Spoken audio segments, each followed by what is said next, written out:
Okay, so what I'm going to do now, last night I trimmed the key tops so I can see I cut off just a little bit off the top of the keys. Now what I want to do is trim the fronts. So I've got this set up just to shave a little bit off, and this is what I did. So I've got a magnetic base.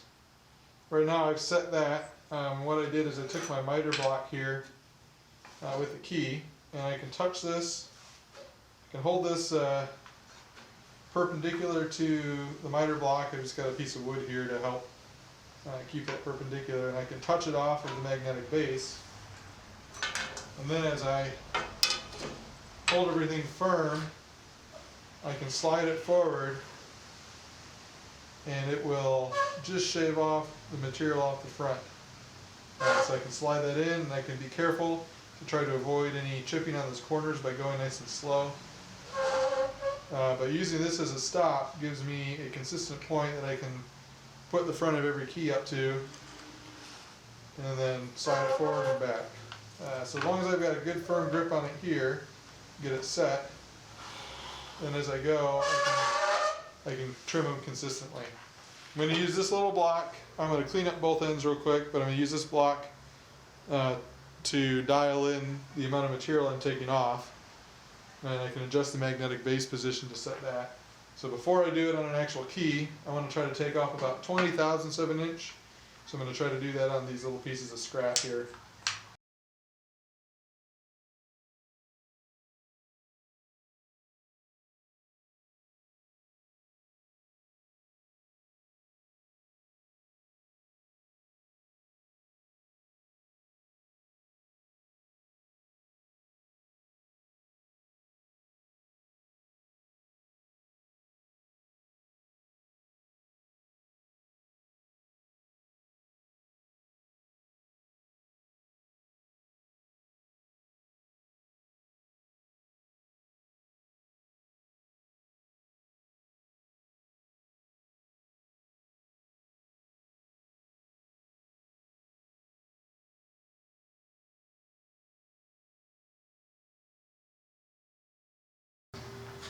Okay, so I got that dialed in now to 21 thousandths, but it's taken off.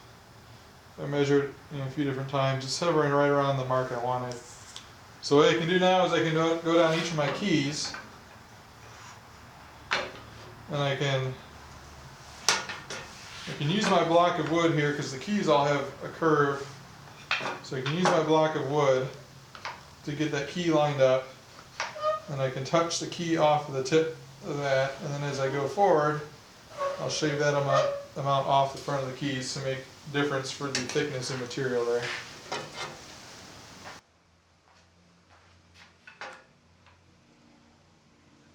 Okay, here we go.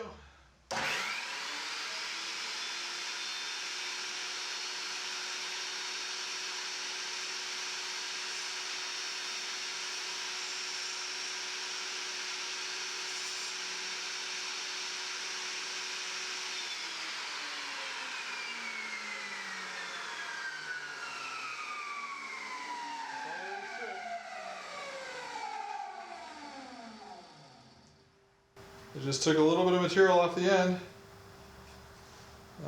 So this one's done. I'll go down the line and do the rest of them.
So you got a chance to see 6 of them here in real time.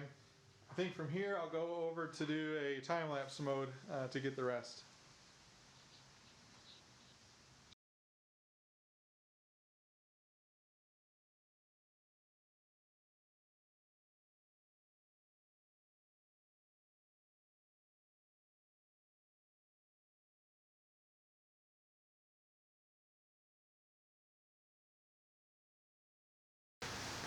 So as you can see here, I've got all the keys done.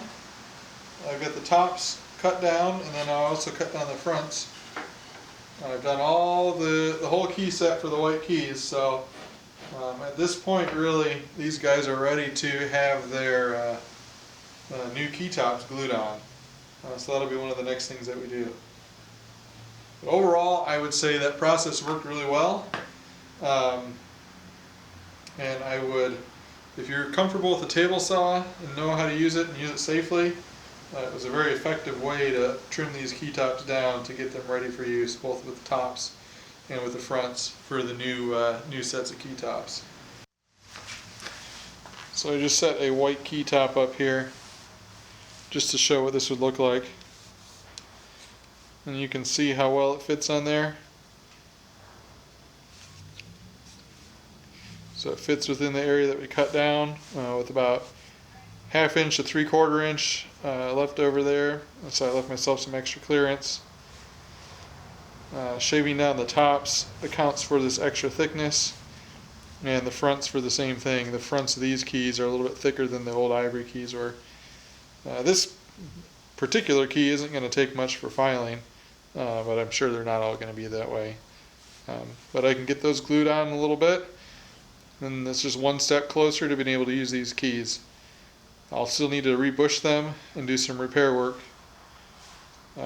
Some of these key buttons are broken and in bad shape, so those will be repaired before they get rebushed. There we go.